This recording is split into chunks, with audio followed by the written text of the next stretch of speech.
आपका आज के इस वीडियो में।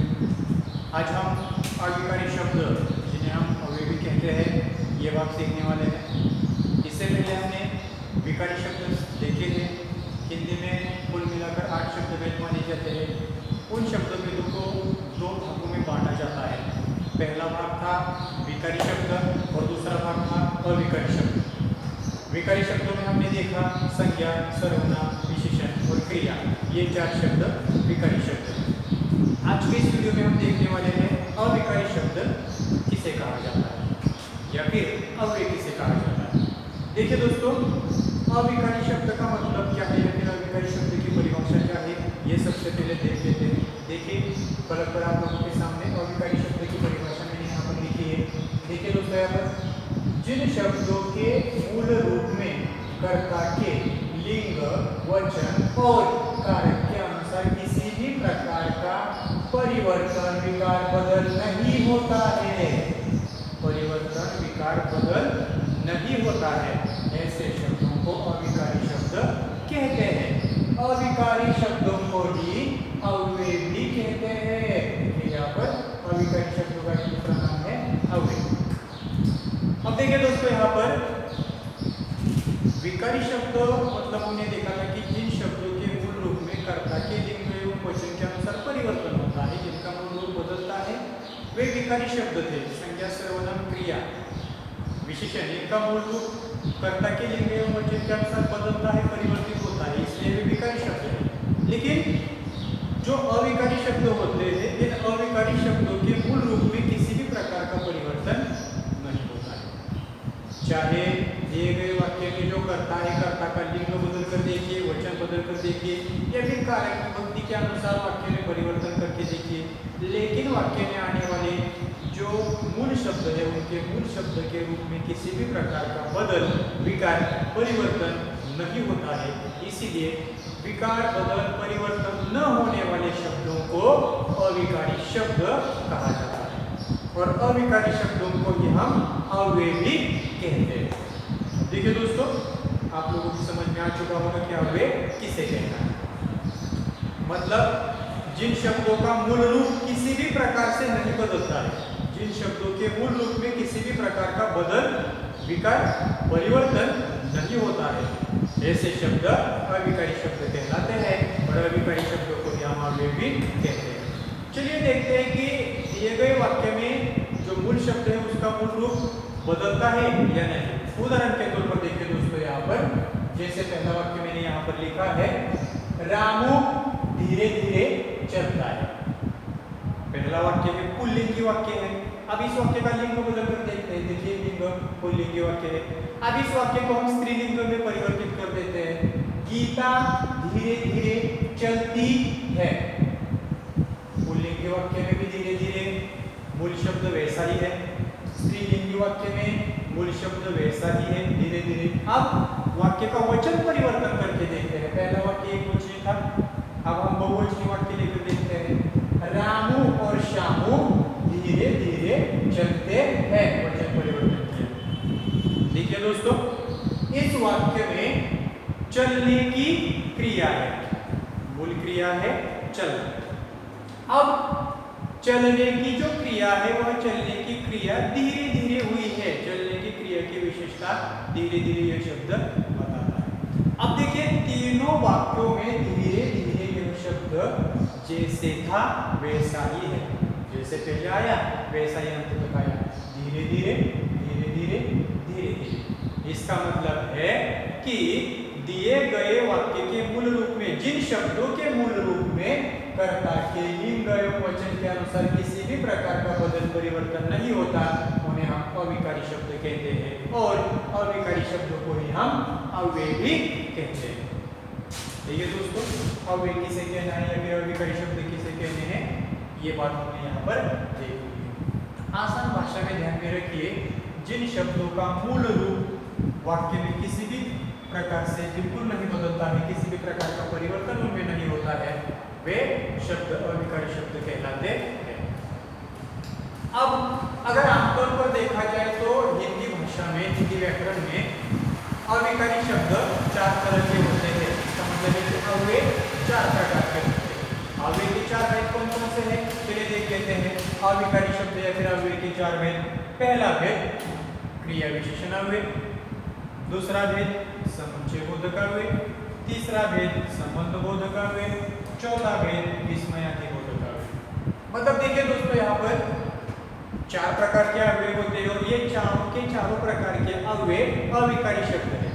चारों प्रकार के अव्यय में आने वाले जो शब्द है इनके मूल रूप में किसी भी प्रकार का बदल परिवर्तन बिल्कुल नहीं होता है, चाहे वह क्रिया विशेषण अव्यय हो, चाहे वह समुच्चय बोधक अव्यय हो, चाहे वह संबंध बोधक अव्यय हो, या फिर चाहे वह विस्मयादि बोधक अव्यय हो। चारों प्रकार के अव्यय में आने वाले जो शब्द है वे बिल्कुल जैसे थे वैसे ही रहते हैं, उनमें किसी भी प्रकार का बदल परिवर्तन नहीं होता है दोस्तों। इसलिए इसे चार प्रकार के अव्ययों को कहा जाता है अविकारी शब्द, बदल विकार न होने वाले शब्द जिन्हें हम अव्यय कहते हैं।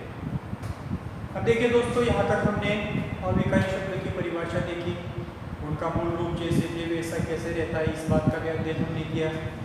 हिंदी में चार अव्यय कौन से हैं ये भी हमने देख लिया। अब देखिए ये चार अव्यय है, इनमें से हर एक अव्यय का हम एक एक से विस्तृत अध्ययन करते हैं। चलिए देखते हैं। अव्यय का पहला भेद है क्रिया विशेषण अव्यय। देखिए चार अव्यय में सीखते हैं, क्रिया विशेषण अव्यय, समुच्चय बोधक अव्यय, संबंध बोधक अव्यय और विस्मयादि बोधक अव्यय। उनमें से पहला भेद यहाँ पर हम सीखने वाले हैं जिसका नाम है क्रिया विशेषण अव्यय। अब देखिए दोस्तों, क्रिया विशेषण अव्यय किसे कहा जाता है या फिर क्रिया विशेषण अव्यय की परिभाषा क्या है, मतलब क्या है? देखिए उसकी परिभाषा मैं आप लोगों को बताता हूँ। वाक्य में आने वाली क्रिया की विशेषता प्रकट करने वाले शब्द को क्रिया विशेषण अव्यय कहा जाता है। देखिए आसान भाषा में ध्यान रखिए, दिए गए वाक्य में क्रिया की विशेषता या फिर क्रिया का विशेष रूप प्रकट करने वाले शब्दों को क्रिया विशेषण अव्यय कहा जाता है। मतलब हर एक वाक्य में क्रिया होती है, लेकिन वह क्रिया किस तरीके से हुई है, कब हुई है, कितनी मात्रा में हुई है और कहाँ पर हुई है, इनके बारे में जानकारी, विशेष जानकारी देने वाले शब्दों को हम कहते हैं क्रिया विशेषण अव्यय। अब देखिए दोस्तों, क्रिया की विशेषता प्रकट करने वाले शब्दों को हम क्रिया विशेषण अव्यय कहते हैं।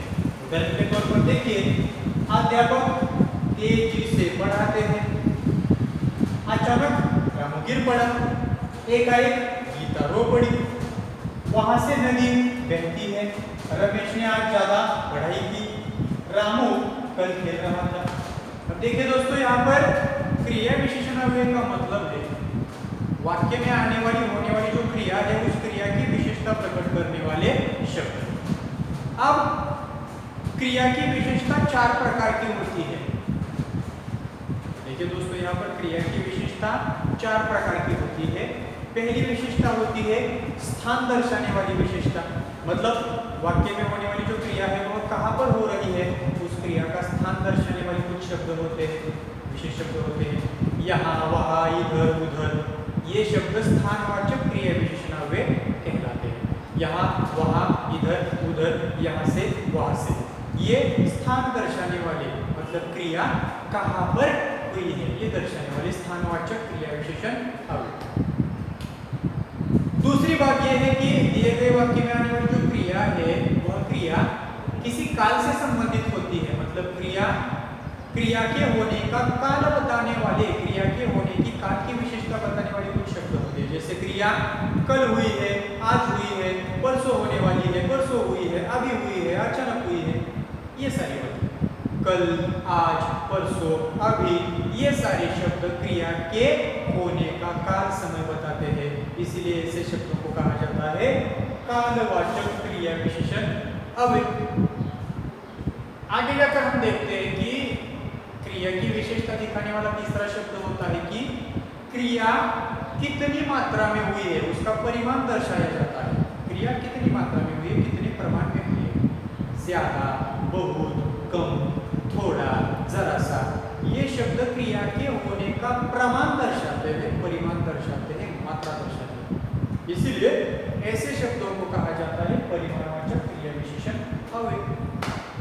और जो चौथा प्रकार है, चौथा भेद होता है, उसमें क्रिया के होने की पद्धति के बारे में जानकारी दी जाती है, मतलब क्रिया किस तरीके से हुई है, क्रिया होने की पद्धति कौन सी थी, धीरे धीरे, तेजी से, अचानक, एकाएक।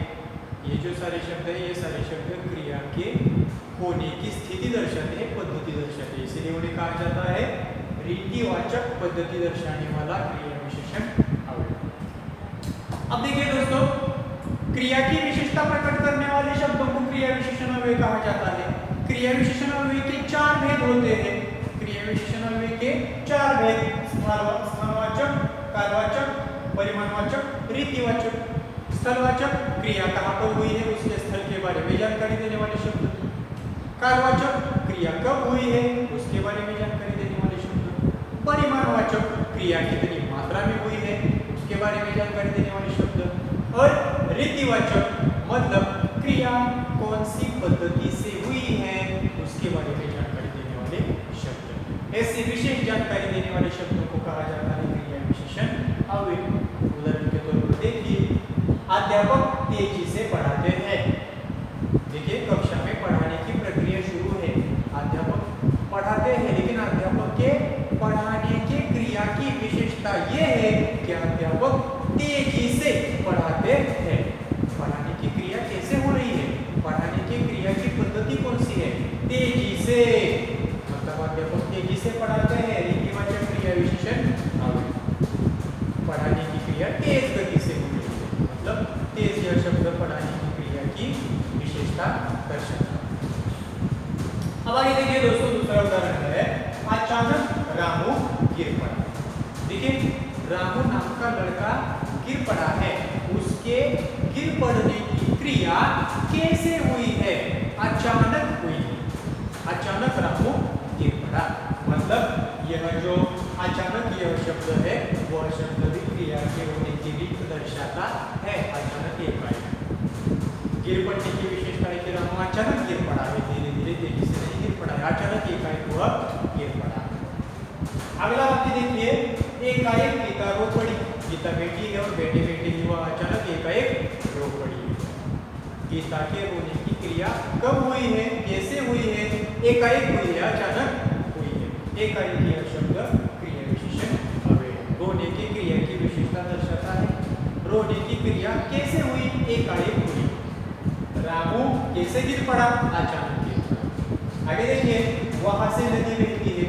अब नदी के बहने की क्रिया दर्शाने वाला है, फिर नदी के बहने की क्रिया की विशेषता दर्शाने वाला शब्द है वहां से। नदी कहां से बहती है, वहां से। नदी के बहने का स्थान दर्शाने वाला या फिर नदी के बहने की क्रिया का स्थान दर्शाने वाला शब्द है वहां से, इसलिए वहां से यह शब्द बहने की क्रिया का स्थान दर्शाता है, इसलिए उसे कहा जाता है स्थलवाचक क्रिया विशेषण अव्यय। आगे देखिए दोस्तों, रमेश ने आज ज्यादा पढ़ाई की। रमेश के पढ़ाई करने की क्रिया आज कितनी मात्रा में हुई है, ज्यादा मात्रा में हुई है। पढ़ाई करने की क्रिया की विशेषता क्या है, विशेषता ये है कि आज क्रिया या फिर आज पढ़ाई की क्रिया ज्यादा हुई है, ज्यादा क्रिया विशेषण अव्यय। परिमाणवाचक क्रिया विशेषण अव्यय। क्रिया के होने की मात्रा पद्धति प्रमाण दर्शाता है, कितनी मात्रा में क्रिया हुई, ज्यादा मात्रा में क्रिया हुई। पढ़ाई कितनी मात्रा में हुई, ज्यादा मात्रा में हुई। अब आगे देखिए, रामू कल खेल रहा था। रामू के खेलने की क्रिया की विशेषता ये है कि वह आज परसों नहीं खेल रहा था, वह तो कल खेल रहा था। मतलब रामू के खेलने की क्रिया की विशेषता ये है कि वह कल खेल रहा था। कल यह शब्द खेलने की क्रिया का काल दर्शाता है, इसलिए कालवाचक क्रिया विशेषण अव्यय कहा जाता है। अब देखिए दोस्तों, आप लोगों के समझ में आ चुका होगा कि वाक्य में दी गई क्रिया की विशेषता 4 प्रकार की होती है, स्थलवाचक, कालवाचक, रीतिवाचक, परिमाणवाचक। और इन 4 प्रकार के शब्द जो होते हैं वह यहाँ वहाँ, इधर उधर, एकाएक, तेजी से, अचानक, धीरे धीरे, एकाएक, कल, आज, परसों, अभी, जरा, थोड़ा, ज्यादा, बहुत, ये सारे शब्द क्रिया विशेषण अव्यय कहलाते हैं। इनमें से किसी भी प्रकार के वाक्य का शब्द या फिर इनमें से किसी भी प्रकार के शब्द वाक्य में आते हैं तो उसे कहा जाता है क्रिया विशेषण अव्यय। चाहे उन शब्दों के माध्यम से क्रिया के बारे में स्थानवाचक, कालवाचक, रीतिवाचक, परिमाणवाचक जानकारी मिलती हो, हर एक शब्द को कहा जाता है क्रिया विशेषण अव्यय, क्योंकि वह क्रिया के बारे में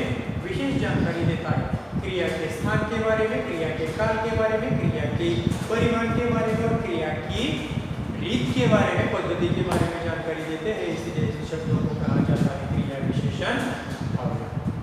तो देखिए दोस्तों, आज के इस वीडियो में हमने अविकारी शब्द देखे। अविकारी शब्द मतलब अविकारी शब्दों को अव्यय कहा जाता है, इसका भी अध्ययन हमने किया। अविकारी शब्द और अव्यय 4 प्रकार के होते हैं, ये बात हमने आज के इस वीडियो में देखी। 4 अव्यय कौन कौन से होते हैं? क्रिया विशेषण अव्यय, समुच्चय बोधक अव्यय, संबंध बोधक अव्यय, विस्मयादि बोधक अव्यय। इन चारों अव्ययों का अध्ययन हमने किया और इन 4 अव्यय के भेद में से जो पहला भेद था क्रिया विशेषण अव्यय, और क्रिया विशेषण अव्यय की जो 4 उपभेद थे स्थलवाचक, कालवाचक, रीतिवाचक, परिमाणवाचक, इनका आज हमने अध्ययन किया। तो आज के इस वीडियो में बस इतना ही लेते हैं और रुक जाते हैं।